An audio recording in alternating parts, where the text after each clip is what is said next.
Assalamualaikum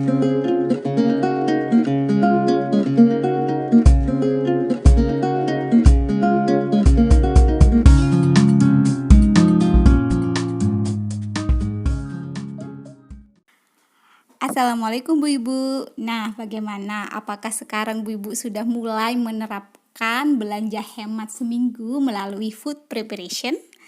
Nah, kali ini kita akan belajar tentang bagaimana cara penyimpanan bahan makanan di dalam kulkas supaya lebih awet. Check it out. Subscribe dulu ya.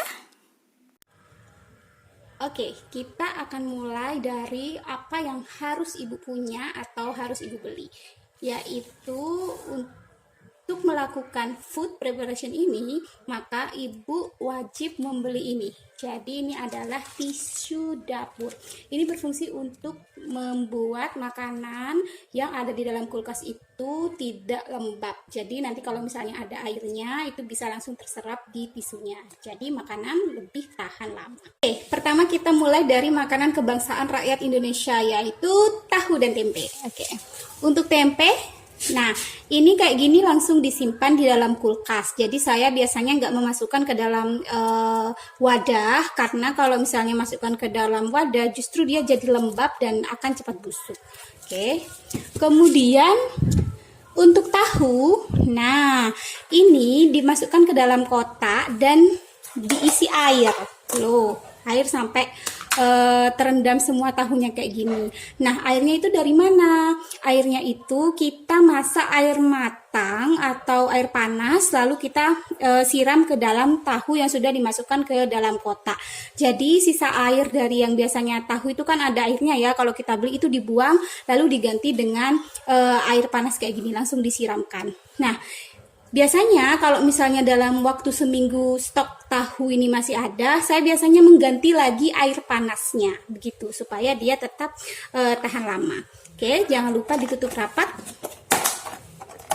Oke, masuk ke dalam kulkas. Ini untuk tahu dan tempe ya, kita sisihkan dulu. Oke, lanjut kita akan pergi ke ikan. Nah, saya sudah jelaskan di video saya sebelumnya bahwa untuk ikan-ikanan itu harus benar-benar dibuang dulu bagian dalamnya. Nah, yang ini di bagian dalam insangnya ini. Kemudian dibuang sisinya dan juga dicuci bersih lalu diberi jeruk nipis. Ini berlaku untuk semua jenis ikan termasuk udang. Kemudian kecuali ini adalah ikan pindang ya. Ikan pindang ini nggak perlu diapa-apain, jadi nggak perlu dicuci juga dan nggak perlu diberi jeruk nipis, langsung aja dimasukkan di wadah yang bersih dan kering. Nah, tutup rapat. Kalau unggas gimana? Kayak ayam, usus, kemudian kalau daging-dagingan.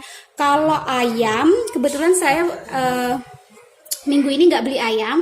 Ayam sama dicuci bersih, masuk wadah, kemudian dikasih jeruk, masuk kulkas.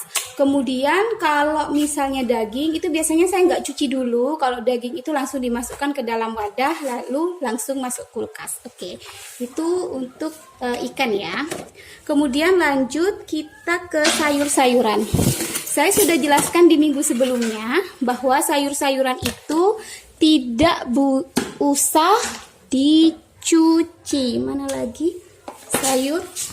Oke, sayur-sayuran ini nggak usah dicuci, langsung masuk di dalam wadah plastik kayak gini. Nah, ya, karena kalau misalnya dicuci maka nanti ibu harus mengeringkannya. Nih, kemudian jangan lupa dikasih tisu di bawahnya supaya apa, ini kan sayur cepet ini ya, cepet basah, jadi nanti airnya akan menyerap ke tisunya ini. Tisu ini menjaga sayur supaya tetap kering. Oke, ini berlaku untuk semua jenis sayuran ya, tidak perlu dicuci sekali lagi. Kemudian kita tutup rapat. Tutup rapat. Oke. Ini untuk sayur-sayuran. Lanjut ya, saya di sini punya Bawang prenya dikupas dulu di bagian akarnya ini, karena ini yang bikin cepat busuk. Kemudian bagian atasnya juga, ini juga bisa cepat busuk ujungnya biasanya. Kemudian kulitnya yang bagian kotor-kotornya itu saya buang, lalu masukkan di wadah. Kemudian ini ada seledri, cuma saya potong di bagian bawahnya aja. Ini bagian bawahnya saya potong, sudah masuk. Dan ini ada bawang daun. Nah, ini masuk aja langsung. Ingat, ini semua tidak dicuci. Kalau misalnya Bu Ibu punya wadah yang lebih atau kulkasnya masih penuh, masih lowong, ini bisa dipisah. Jadi seledri dipisah, bawang pre dipisah, kemudian bawang daun dipisah wadahnya ya. Ini biasanya saya jadi satu karena biasanya seminggu udah habis. Atau kalau nggak habis ya, kalau udah bosok dibuang karena ini cepet banget bosok. Jadi kalau misalnya mungkin dipisah, Bu Ibu nanti bisa lebih awet. Oke. Ini lanjut kita ke, saya punya ini kelapa. Ini biasanya saya masukkan ke dalam air. Ini air biasa, bukan air rebusan ya. Jadi dia air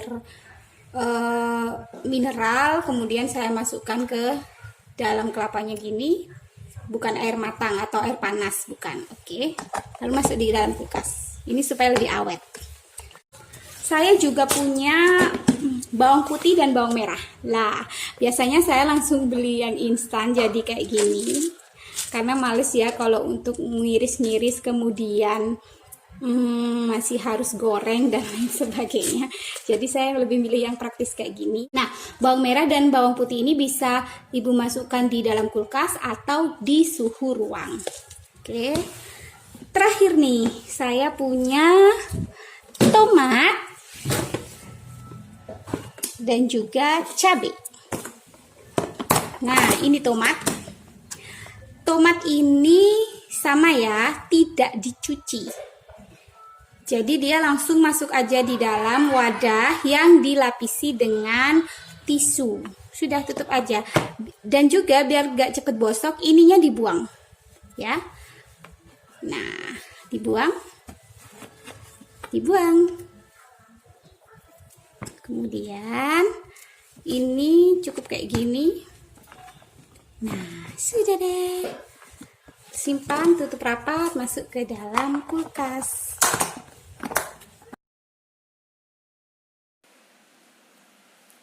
Nah, untuk cabai biasanya saya sih belinya seminggu sekali ya. Jadi cuma segini-segini aja sih stoknya. Kadang juga ini nggak habis dalam waktu seminggu, makanya saya nggak pernah nyetok banyak. Kalau Bu Ibu misalnya nyetoknya cabai rawit dan cabai merahnya itu banyak, bisa digunakan 2 wadah yang terpisah. Oke, gimana cara nyimpannya supaya lebih awet? Pertama, Bu Ibu kalau beli biasanya itu kan cabai rawit ada yang sedikit mulai bosok gitu, itu lebih baik langsung dibuang aja. Kemudian yang kedua, tangkai cabai rawit dan cabai besarnya ini dibuang. Dan jangan lupa wadahnya itu dilapisi dengan tisu dapur. Kemudian yang terakhir adalah Ibu bisa memasukkan 1 atau 2 buah bawang putih yang sudah dikupas ke dalam wadahnya ini. Tahu nggak Bu Ibu, cabai yang disimpan dengan cara seperti ini itu bisa bertahan lama hingga 2 bulan. Alhamdulillah, jadi kita nggak mubazir buang-buang bahan makanan. Masuk ke kulkas. Nah, bagian sayur mayur, tomat, cabai, dan lain-lain selain ikan-ikanan itu saya masukkan ke dalam kulkas bagian bawah. Masukkan aja gitu Bu Ibu ya, serapi mungkin. Yang menurut Ibu udah rapi ya sudah gitu. Nah, fungsinya food preparation kayak gini itu juga membuat kulkas kita menjadi lebih bersih, jauh lebih bersih dan juga rapi. Karena kalau misalnya nggak di food preparation kayak gini, biasanya enak taruk aja gitu tanpa diwadahi, beneran bakal males ngelihat kulkas dan juga nanti kulkasnya bakal bau. Tahu, kemudian tentunya saya masukkan di sini biasanya. Gitu. Oke, selesai deh. Oh iya, kita ke ikan ya. Yuk. Semua jenis ikan, udang, daging ayam, daging sapi, dan lain-lain itu masuk ke dalam freezer. Kalau misalnya besok mau dimasak, malamnya keluarkan dulu dari freezer, masukkan ke kulkas bawah dulu. Baiklah, sekian food preparation dari dapur Bunda Lydia. Nah, semoga ini bermanfaat untuk kalian ya. Oke. Sampai jumpa di video selanjutnya di Ruang Keluarga. Assalamualaikum warahmatullahi wabarakatuh. Dadah.